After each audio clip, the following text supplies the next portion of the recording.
I've always prided myself on carving my path, which is why living alone in the bustling heart of the city, just a short walk from my job as an editor at a major publishing house, suits me perfectly.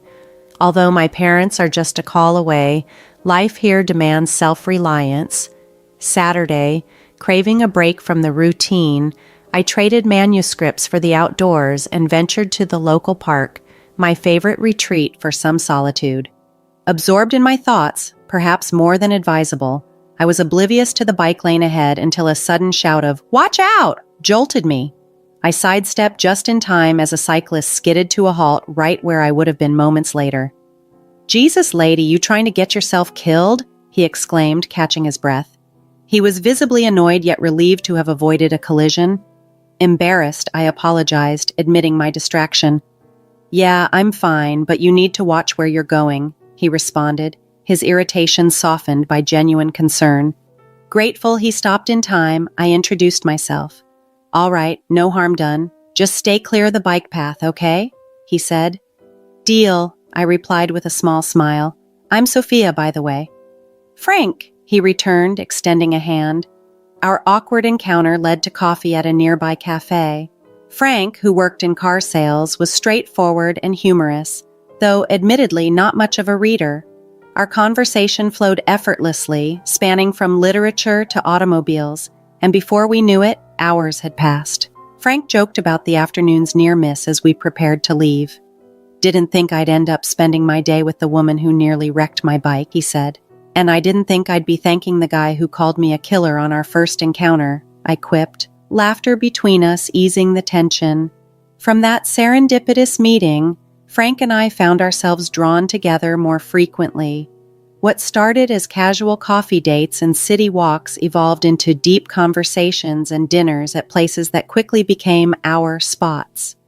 His blunt manner was refreshingly genuine, and as we grew closer, the relationship blossomed from simple meetings into something deeper.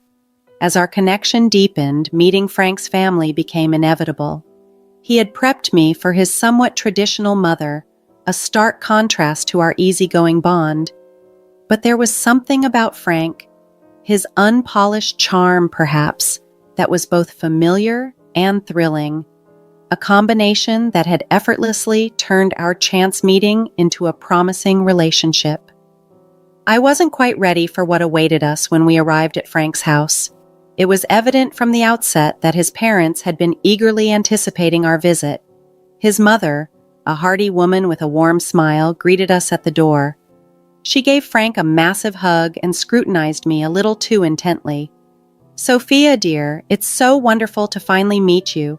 Frank has shared so much about you," she said, pulling me into a hug that seemed more about sizing me up than welcoming me. "Thank you, Mrs. Barbara.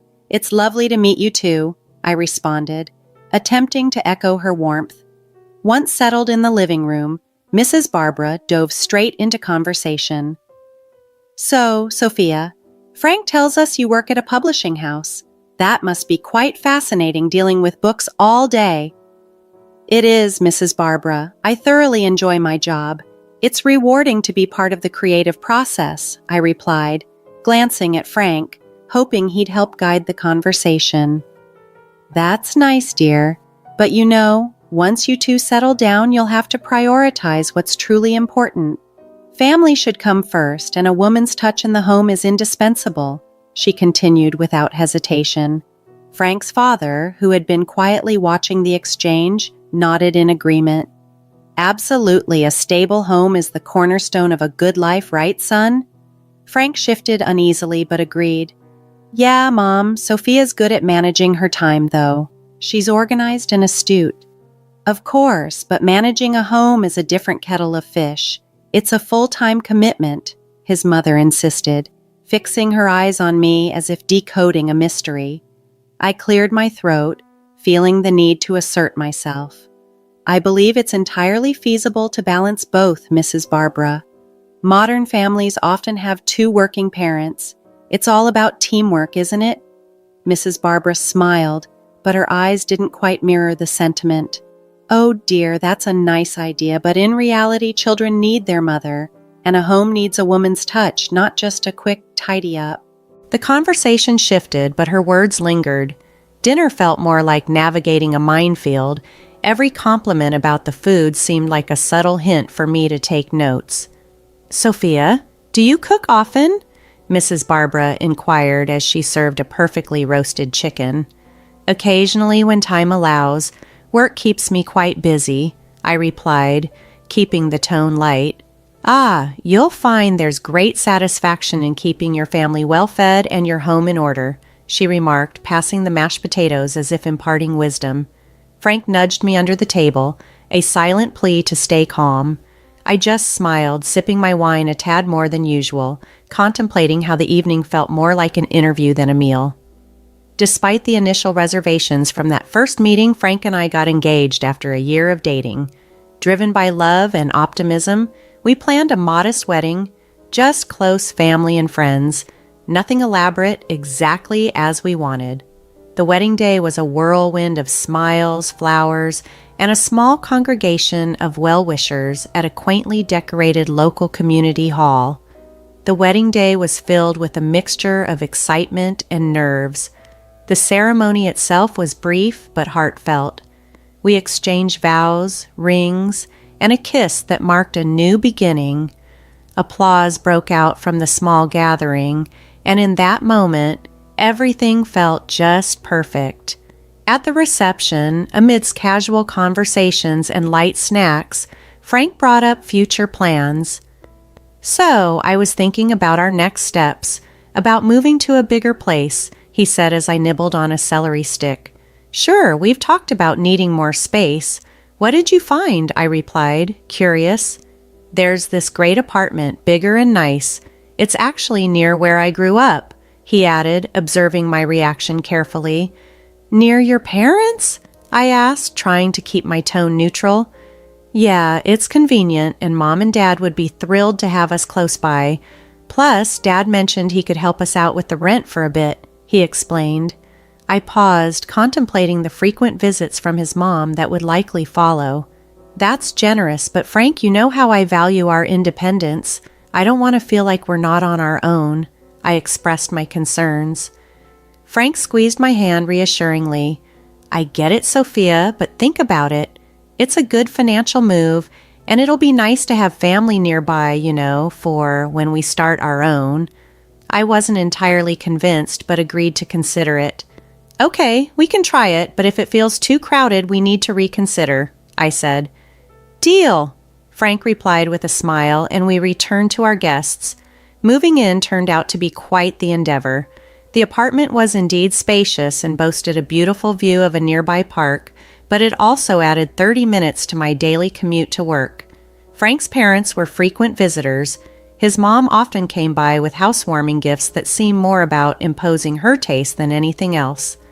"Sophia, dear, I brought you some nice curtains, much better than those drab ones you picked out," she said one afternoon, brandishing a garish set of floral curtains. "Thanks, Mrs. Barbara, but I actually like the ones we have," I responded, attempting to keep my tone light. Undeterred, she insisted, "Oh, but these will brighten up the living room so much more," as she began swapping them out. Each visit from Mrs. Barbara brought tension.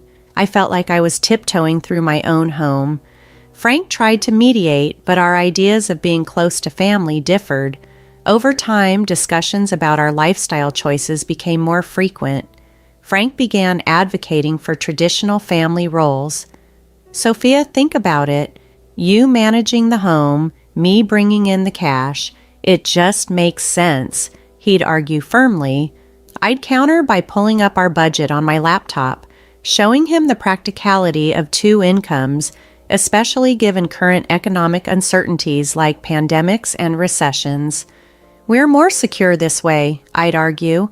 Frank, frustrated, would shake his head. "It's not just about money, Sophia. It's about stability," he'd insist. Meanwhile, Mrs. Barbara turned our apartment into a second home for herself, her visits often feeling more like inspections. "Sophia, you're not thinking of staying in that job forever, are you?" she'd begin, almost immediately upon my arrival home. I'd barely had time to remove my coat before she started questioning my life choices. "I actually enjoy my work, Mrs. Barbara. "It's important to me," I'd reply, striving to remain composed and polite. She'd tisk and roam around, her fingers testing surfaces for dust. "Well, if you were home more, maybe this place would be cleaner," she'd critique, holding up a dusty finger as if presenting crucial evidence. "It's clean enough. We live here," I'd respond, trying to assert that our home was just that, ours. "But it seems like you're expecting miracles from a single income," I retorted, my patience wearing thin. He was silent, perhaps realizing the financial tension was not solely my making. The stress of managing everything under the scrutinizing eyes of his mother was exhausting. Every visit she made felt like an interrogation, flinging open the refrigerator to audit what I'd stocked. "This isn't enough food for a healthy meal, and look at these leftovers. Don't you cook fresh?" she'd complain, her disapproval palpable. I needed Frank to understand the pressure I was under. "Your mom is overstepping, and it's stressing me out. I'm trying to meet her expectations, but it's overwhelming," I confided to him one evening. Frank, ever the peacemaker, replied with a sigh, "She's just trying to help, Sophia. Maybe if you were home more, things wouldn't be so tense." But that night, after a grueling day at work, I came home to find Frank upset about the state of the house and the simple dinner I had managed to prepare. "This place is a mess, Sophia, and dinner's it's not up to par," he complained, poking at the pasta dish disdainfully. My frustration boiled over. "I'm doing my best, Frank. I'm working full-time and trying to keep up with the house, but it's never good enough for you or your mom," I snapped back. "Well, maybe if you weren't trying to do both, you'd actually do one right," he retorted sharply. I was stunned. "Are you saying I need to choose between my job and our home?" I asked, feeling the sting of his words. "If you can't handle both, then yes. Maybe you should just be a housewife. Honestly, if things don't change, I don't see how this can work out," he threatened, his tone cold and serious. The ultimatum hit me hard. The life I had built, my career, my independence, was at risk. In a bid to salvage our relationship, I made a decision. I spoke with my boss about quitting to be a full-time housewife. My boss was surprised and disappointed, knowing how much I valued my career. But then he offered a lifeline: remote work. I could continue editing from home. It wasn't the perfect solution, but it was a compromise I could live with without completely losing myself.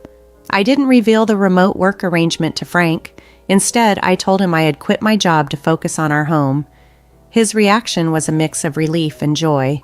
"That's great, Sophia. It'll be better for us, you'll see," he said, embracing me, believing we had found peace. Embracing my new role, I managed the household diligently, cooking meals and keeping everything immaculate for when Frank returned from work. But every morning after he left, I opened my laptop and resumed my editorial duties remotely. This delicate balance of juggling my secret professional life with the domestic life Frank believed I had embraced became my new normal. I funneled the income from my remote work into a separate account, building a financial cushion that Frank was unaware of, just in case. 5 months in, the financial strain of living on a single income became evident. "We're running low on everything, Frank. We need to rethink our budget," I suggested one evening, hoping for a constructive discussion. But Frank's response was dismissive. "What are you talking about? You're just not managing our money right. You need to cut back on spending," he snapped. His words stung. I had been as frugal as possible, always searching for deals, yet it seemed my efforts went unnoticed. The tension between maintaining my secret work life and managing our finances was growing, and I knew something had to give. "It's not enough," I said, my voice laced with frustration and hurt. The next morning, as if on cue, Mrs. Barbara appeared at our doorstep. Frank had informed her about our financial struggles, and she took it upon herself to intervene. "Frank told me you're having trouble with the budget. Let's go shopping and I'll teach you how to do it properly," she declared, her tone brooking no argument. Over the next few days, Mrs. Barbara gave me a crash course in what she called sensible shopping, pointing out the cheapest items at the supermarket, many of which were of questionable quality. "This is what you should be buying, Sophia. None of that fancy stuff," she instructed sternly, treating me more like a disobedient child than an adult. She even demonstrated how to dilute dish soap to make it last longer, her piercing gaze watching my every move. "You'll learn to make do with less." "It's good for you," she insisted, more to convince herself than to guide me. Each receipt was scrutinized, every purchase I made was questioned. "Why did you buy this? There's no need for unnecessary trips when there's work to be done at home," she scolded upon finding a bus ticket. The extreme penny pinching wasn't just about saving money. It felt demeaning, as if I was under constant surveillance. The atmosphere in our home became stifling, governed by rules set by Frank and enforced by his mother. One afternoon, feeling overwhelmed, I locked myself in our bedroom and called my mom. "I don't know what to do anymore," I confessed, my voice breaking as I described how Mrs. Barbara had been pushing me to stretch every dollar to the extreme, making it feel like we were living in the Great Depression. "That's not normal, Sophia," my mom responded firmly. "You're supposed to be partners. It sounds like she's trying to control everything, and Frank shouldn't let this happen." Feeling a wave of relief from her support, I continued, "I know, Mom. It's just so hard. Every time I try to stand up for myself, it turns into a huge fight." Just then, the bedroom door swung open. Frank stood there, his face twisted with anger, having overheard my conversation. Without a word, he marched over, grabbed the phone from my hand, and ended the call. A wife shouldn't be complaining about her husband and mother-in-law like some kind of traitor, he snapped, his voice cold and harsh. I was stunned. "Frank, I was talking to my mom. I needed someone to talk to." "That doesn't give you the right to badmouth us, especially not to your mother," he retorted, his eyes narrowing. The argument escalated quickly, voices raised and words thrown that couldn't be taken back. In a huff, Frank stormed out, slamming the door behind him, and left me alone with my tangled thoughts of sadness and frustration. It was well past midnight when I heard the key turn in the lock. Frank stumbled in, reeking of alcohol, his usual stern demeanor replaced by a sloppy, cruel drunkenness. "I should have listened to my mom. She warned me about marrying someone like you," he slurred, his words cutting like daggers. I stood up, my anger rising. "Frank, you're a grown man. Stop letting your mother run our lives. You don't need her approval for every little thing," I asserted. This only infuriated him more. "If you're so unhappy, why don't you just leave?" he yelled, stepping close, his voice booming in the confined space of our apartment. "It's 2 a.m., Frank. It's not safe," I replied, trying to reason with him even as my voice shook. "I don't care. Get out!" he shouted, not even looking at me. I hesitated only for a moment before I began to pack the essentials, my phone, some clothes, and a few personal items, ready to leave the oppressive atmosphere that had once been our shared home. As I reached for my wallet to call a taxi, Frank grabbed it from my hands. "I earned this money, Sophia. You have no right to it," he declared, venom dripping from his words. A wave of panic washed over me, but then I remembered my secret safety net, my bank account I had quietly been filling. I called a taxi and left without looking back, Frank's angry shouts fading into the background as I closed the door behind me. I sought refuge in a nearby hotel, a temporary sanctuary as dawn broke. The next morning, with my mind spinning from the events, I headed straight to a lawyer's office. It was modest, but the lawyer, Mr. Stephen, was sharp and empathetic. He listened intently as I explained everything, nodding in understanding. "We'll get the divorce papers drawn up immediately. You have rights, Sophia, and we'll make sure they're protected," Mr. Stephen assured me, his voice resolute. Armed with my newly drafted divorce papers, I returned to the apartment Frank and I had shared. The silence was heavy, punctuated only by the evidence of the previous night's chaos and Frank snoring on the couch. He hadn't even made it to the bedroom. I began packing swiftly, filling boxes and bags with clothes, books, and personal items. Although it felt liberating to leave this chapter behind, there was a weight to every item packed. As I zipped up the last suitcase, Frank stirred. "Sophia, hey, can you grab me a beer?" he mumbled, half asleep and oblivious to the suitcases. Instead of a beer, I placed the divorce papers on the coffee table in front of him. "Here's what I can give you," I said, my voice steady. Frank blinked, slowly coming to. He picked up the papers, scanned them, and smirked. "What's this? Are you serious? Come on, Sophia, just say sorry to me and my mom, promise to follow the rules, and we can forget all this," he said, his tone dismissive. I laughed, a short, bitter sound. "No, Frank, I'm not coming back. Not now, not ever. This is goodbye." I left the apartment, the door clicking shut behind me, a sound that echoed like the locking away of my past. That afternoon, I moved into a rented apartment of my own. It was modest, but entirely mine. Returning to work full-time felt like reclaiming my life. The familiar buzz of the office, the clack of keyboards, and the aroma of brewing coffee were reminders of why I loved my career. I also reconnected with friends and family, mending the relationships that had been strained during my tumultuous marriage. Catching up over long dinners and weekend brunches, I shared laughs and stories, feeling the strength of these connections that had endured so much. One late afternoon, as I was wrapping up a manuscript, my phone buzzed. It was Lisa, a close friend from the city who had been a crucial support through my toughest times. "Hey, Lisa, what's up?" I answered, a smile spreading across my face as I heard her enthusiastic voice. "Sophia, I'm so glad I caught you. Listen, a few of us are getting together this weekend at that new cafe downtown. You have to come. It's been ages and everyone's dying to see you," she said. The cafe meetup was exactly what I needed. Laughter, updates, and a gentle nudge back into the social world.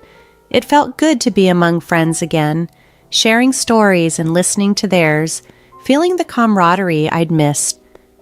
As the gathering wound down, Lisa caught me by the arm as we were leaving. "Hey, how are you doing, Sophia?" she asked, her gaze piercing, showing genuine concern for my well-being. With a patient exhale, I allowed myself a moment of honesty with Lisa. "I'm getting there," I confessed. "It's been tough, but I think I'm finally starting to move forward for real." Rebuilding my life was a slow process, but every day felt a bit more like progress. A few months into reclaiming my independence, I was deep into editing a particularly challenging manuscript when my phone interrupted me. Frank's name flashed on the screen. Taking a deep breath to steady myself, I answered, my voice calm and controlled. "Sophia, hey, I need to talk to you." Frank's voice came through, sounding hesitant and slightly desperate. "What is it, Frank?" I asked, my tone devoid of warmth, not in the mood for small talk. "Well, I got fired," he blurted out, "and things are tight. I was wondering—" His voice trailed off. "You need money," I finished for him, already seeing where the conversation was heading. "Yeah, and well, I was thinking maybe we could start over, you know? If you apologize to my mom and me, and we could try again, you could take care of us," he added, his voice tinged with hope, almost pleading. I couldn't help it. I burst into laughter. The notion was so absurd that it took me a moment to compose myself. "Frank, you're joking, right? You want me to apologize, support you, and come back to all that mess? You've ditched your principles pretty fast, haven't you?" I asked, incredulity coloring my tone. There was a pause on the other end, the silence speaking volumes. "So, is that a no?" he finally asked. "Yes, Frank, that's a no, a big one," I replied, still chuckling at the absurdity of his request. "I'm doing well, really well, actually, and I'm not about to give up my freedom and happiness for another round of whatever that was." Hanging up, I shook my head in disbelief. The call was a stark reminder of how far I had come and how much I had changed. I was free, truly free, and it felt exhilarating. Turning back to my manuscript, a smile played on my lips. The idea of jumping back into a relationship wasn't appealing at the moment.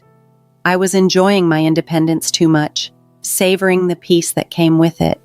Each day brought new opportunities to strengthen my path, and I was fully committed to exploring where it might lead without looking back.